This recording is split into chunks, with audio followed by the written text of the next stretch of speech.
You're black, come in. You're white, come in. Like, no, there are several buckets. And one of the last stages is like, oh, well, this person is of color and this person isn't. And God forbid that they pick the person of color, they're mad. They're mad that that's happening. They're mad that people of color are for once being, prioritized. God forbid. Like, doesn't it suck when you get a taste of your own medicine?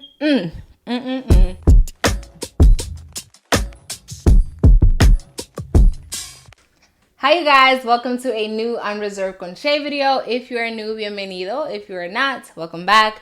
My name is Shayla and this is a place where we talk about what the people are talking about. Today's topic is not going to be as fun. It is news, but it has to do with culture. It has to do with education and the, I hate using the word I'm really trying hard not to, but the betterment of minorities, and I feel passionate about that, so we're going to discuss it today. If you haven't noticed, cool hints, I'm wearing my Montclair State alumni shirt. That's where I graduated from in 2020. Shout out to Montclair. Today, we're going to be talking about the recent Supreme Court ruling that essentially struck down the usage of affirmative action in college admissions. Girl, first of all, let's start. You guys know I'm chill. I keep it real.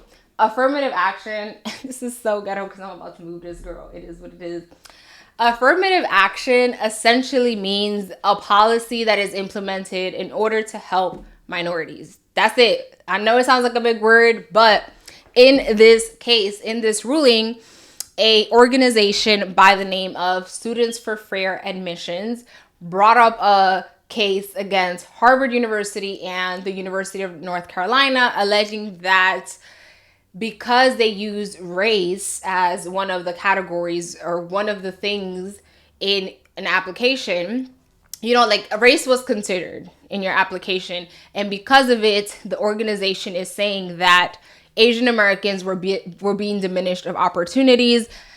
So essentially it's like a reverse in their eyes, it was reverse racism, that because minorities were being given opportunities, Asian Americans were suffering. And today, the conservative majority Supreme Court voted 6-3 when it came to the North Carolina case and 6-2 in the Harvard case. Both cases were brought up from that organization that I mentioned called Students for Fair Admissions. And the leader of this organization is a 71-year-old conservative legal strategist. Yes, he is white.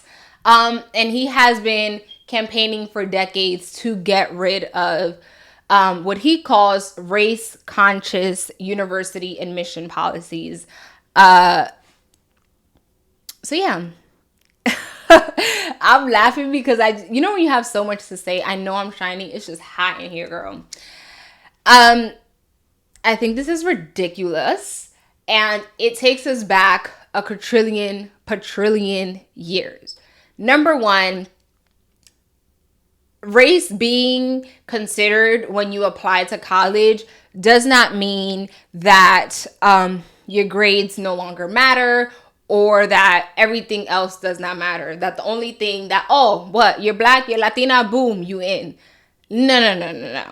There's still several categories that are determined when you apply to these Ivy Leagues, to these competitive ass schools, right? There are buckets, and some of these buckets are extracurricular, athletics, like do you play any sports? How involved are you in school? Your personal life, what you're doing. And, at the end, if let's say everything is good, if at the end race is there and it's like, oh, this is a black person, this is a Latina, let's give them a chance, right? And they're saying, the organization, the Supreme Court today ruled that, race shouldn't be a factor. The only thing that should matter is your grades and standardized test scores. That is ridiculous because number one, just because, let's say, you don't get the best test scores doesn't mean that you are not smart, that you don't deserve to be at an Ivy League. And God forbid there is a policy that doesn't um that doesn't benefit a white person, or doesn't benefit someone that is of authority, all of a sudden is a problem. And it's like, rah, rah, rah, why is this implemented? Why does this matter? Why is this? Like, this was made to help diversify Ivy League schools that are extremely hard to get into.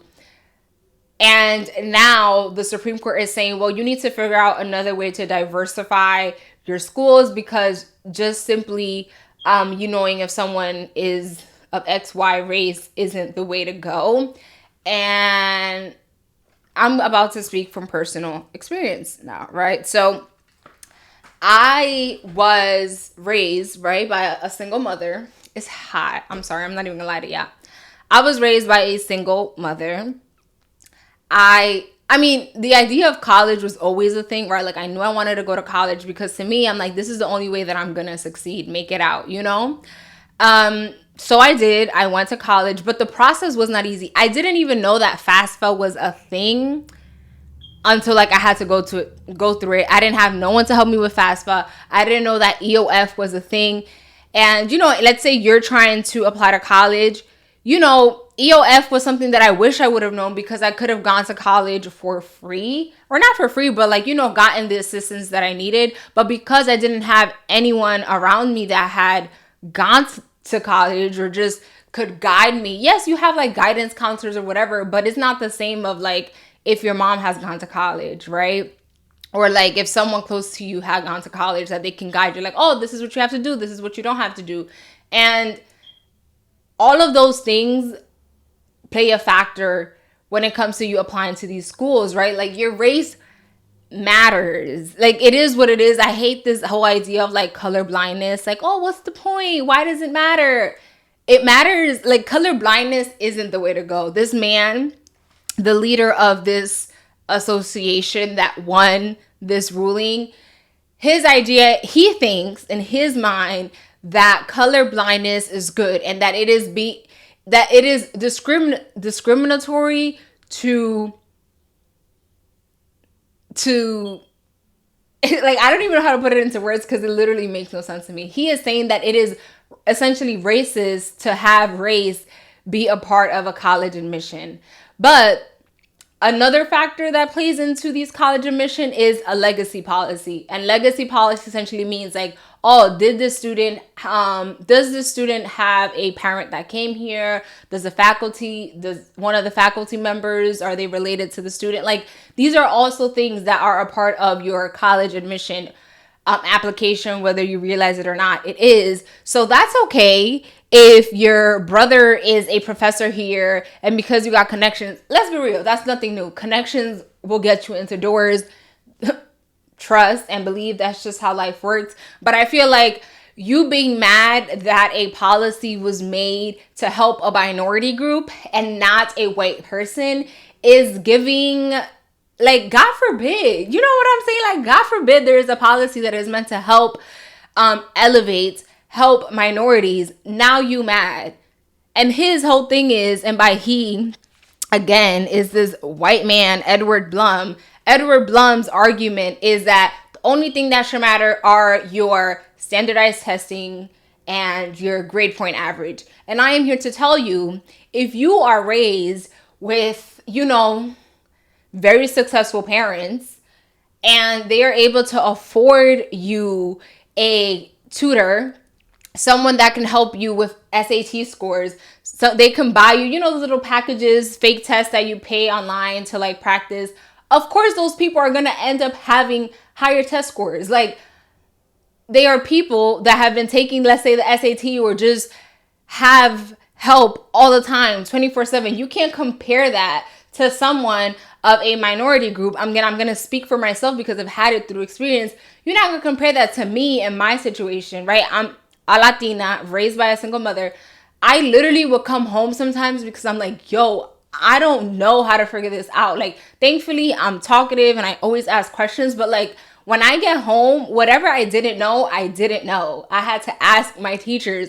If you are raised with an affluent family that can, pay your way everywhere, right? Like not through school, but I mean, even through school, we saw the college admission scandal where that family paid off and paid off to get their students elected. What was it? It was like that they paid some faculty and they said that they played a sport when they really didn't. You know what I'm talking about. But anyways, race should matter because let's say in my case, girl, first of all, I knew I wasn't going to no Ivy League. Like, let's be for real. Not because of my grade, but because my goal was just graduate college. Like, I didn't even care what college I went to because you don't know what you don't know, right? Like I mentioned, I didn't even know that EOF was a thing. I didn't know what FAFSA was, none of that. So let's say I'm applying, and at the end, because there's buckets, when you apply to these Ivy Leagues, to these competitive schools, it's not just, oh, you're black, come in. You're black, come in. You're white, come in. Like, no, there's several buckets. And one of the last stages is like, oh, well, this person is of color and this person isn't. And God forbid that they pick the person of color, they're mad. They're mad that that's happening. They're mad that people of color are for once being, prioritized. God forbid. Like, doesn't it suck when you get a taste of your own medicine? You see how life works? It's crazy. But, see, that's my problem. I get distracted. ¿Qué es lo que yo estaba diciendo? I was saying, how about that? Okay, I was saying that there's like a lot of buckets. There's extracurricular, if you play sports, how involved are you in school? And let's say you guys all have good scores, good everything, and you get to the end and it's a minority and a non-minority. They're saying that the minority would get a higher push because of their minority. I just think that race should still be relevant because from experience, I literally worked as soon as I turned 16. And even before I turned 16, I was beasting to work because I knew I needed money. Like, I could not have fun. I could not enjoy my years because money was always tight. I couldn't, shout out to Applebee's because that was where I was at. Them 2 for $20s. I could afford that. And I missed out on a lot of things, right? Like at that stage of my life, I thought I was going to be a nurse, whatever. So, I was trying so hard to volunteer at the hospitals and do this. But I knew at the end of the day, my resume was never going to compare to, a white person's resume or an affluent family's resume that has, that student probably never has to work. So they're able to play basketball or just play a sport, be involved in school,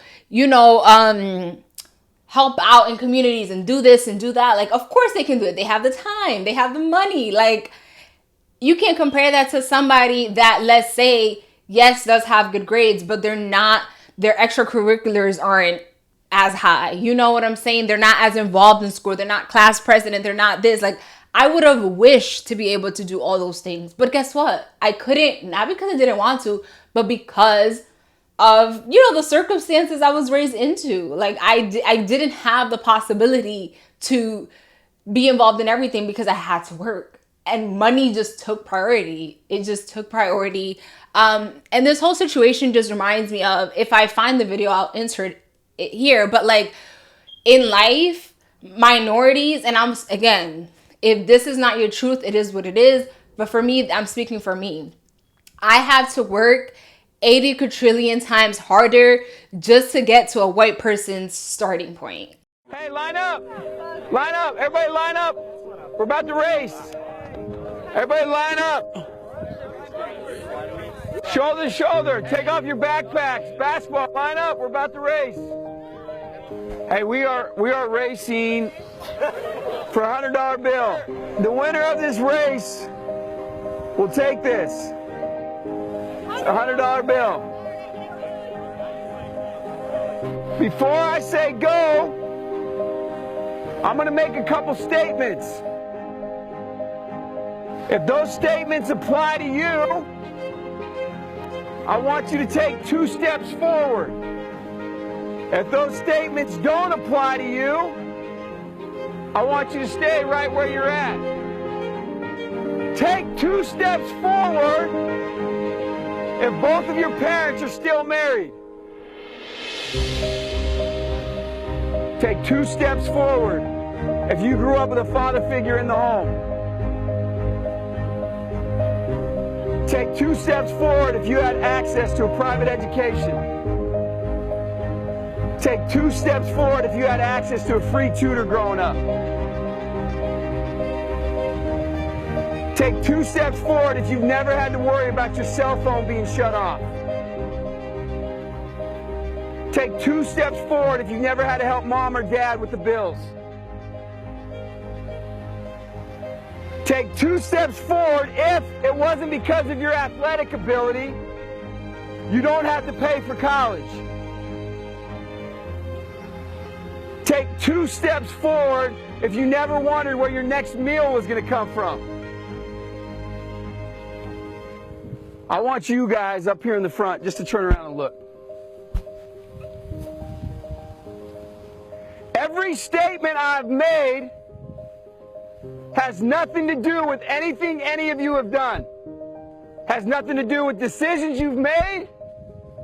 Everything I have said has nothing to do with what you've done. We all know these people up here have a better opportunity to win this $100. Does that mean these people back here can't race? No. We would be foolish to not realize we've been given more opportunity.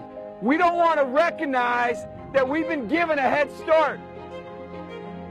But the reality is we have. Now, there's no excuse. They still got to run their race. You still got to run your race.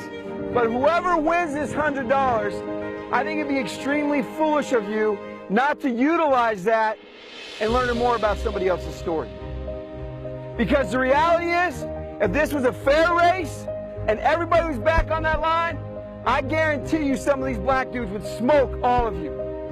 And it's only because you have this big of a head start that you're possibly going to win this race called life.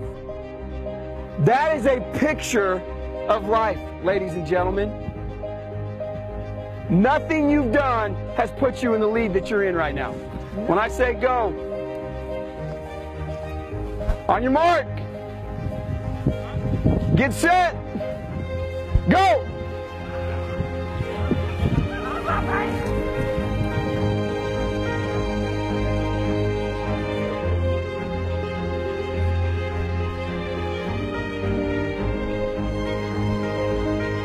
If you didn't learn anything from this activity, you're a fool.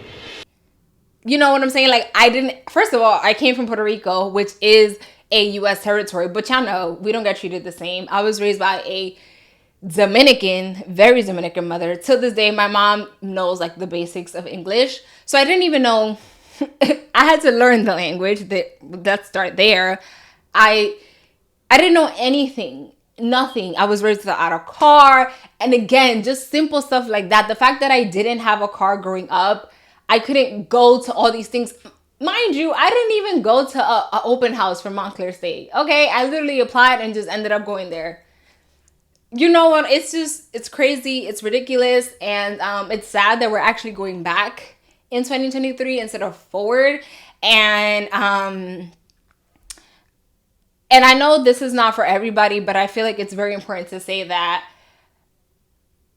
yes, minorities do need help. They need to be prioritized sometimes. And now, at the end of the day, these Ivy League, these very competitive universities now have to find a way to keep up their diversity percentage, but in a way that's racial neutral. And I just don't think the racial neutral is the way to go. Everybody is talking about some equality, but let's be for real. Racism still exists to this day. And like I said, we're not all raised at the same playing field. I live in an urban area and there is no Whole Foods. This is like not as part of the point, but it is. It's just in a different, it's like systemic racism.